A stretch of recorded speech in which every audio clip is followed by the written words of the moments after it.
Baik, Assalamualaikum warahmatullahi wabarakatuh. Saya Atika Rahmadani Putri dari Gizi kelas C dengan 3540048. Di sini saya akan mempresentasikan mengenai metodologi penelitian saya yang berjudul hubungan antara asupan gizi mikro, vitamin B6, magnesium, dan kalsium dengan kejadian premenstrual syndrome atau PMS pada remaja putri di kota Tanjung Balai. Langsung masuk ke metodologi penelitian.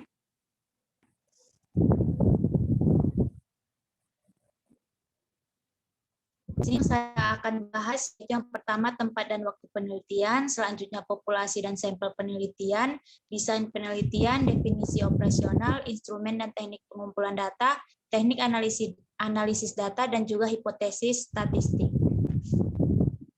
Yang pertama yaitu tempat dan waktu penelitian.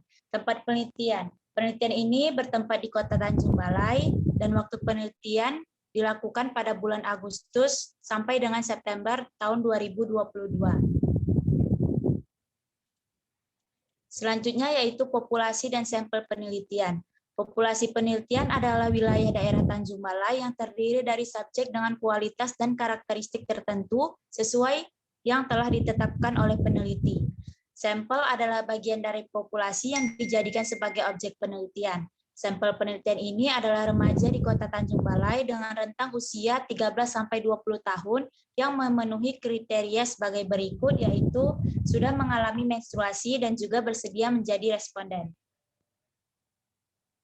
Selanjutnya, desain penelitian.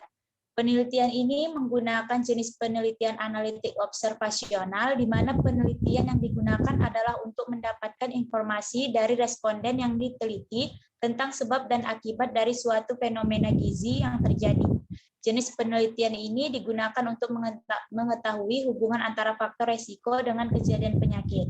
Penelitian ini menganalisis suatu hubungan antara konsumsi makanan dan status gizi dengan kejadian pramenstrual syndrome dengan menggunakan desain cross-seksional yang mempelajari tentang hubungan paparan dan penyakit serta pengambilan subjek yang dilakukan secara acak dengan dilakukannya wawancara sesuai data yang akan disajikan.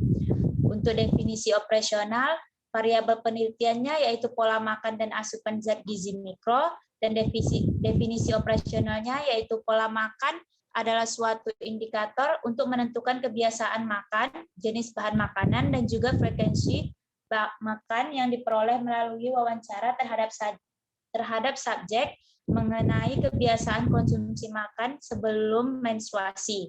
Rata-rata asupan zat gizi yang biasa dikonsumsi oleh subjek dalam sehari, data diperoleh melalui pengisian kuesioner, yaitu dengan menggunakan food frequency questionnaire dengan pengukuran food recall 24 jam.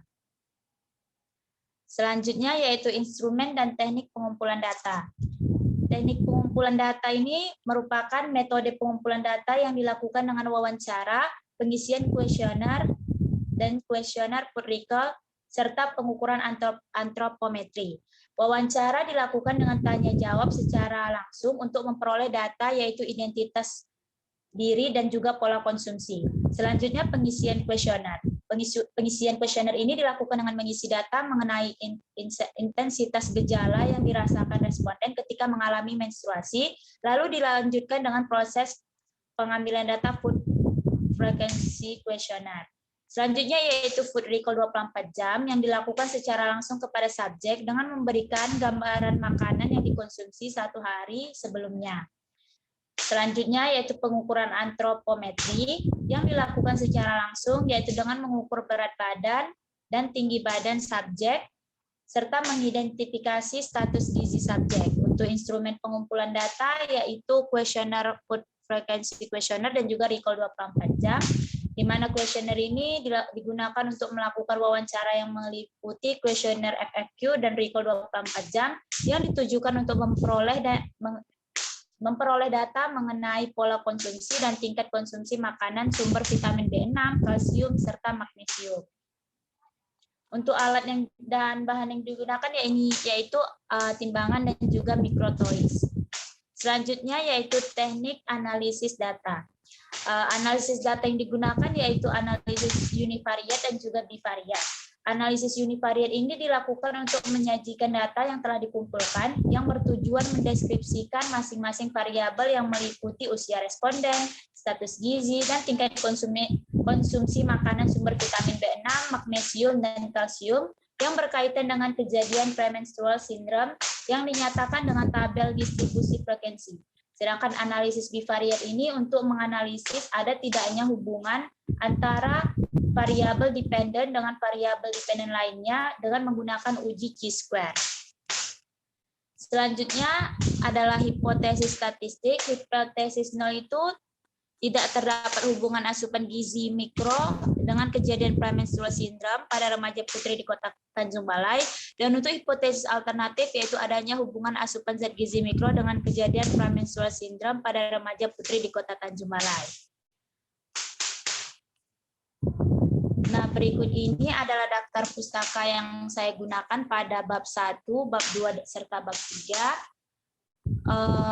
Baik, sekian presentasi dari saya. Apabila ada kritik dan saran serta pertanyaan dari teman-teman sekalian, saya persilahkan.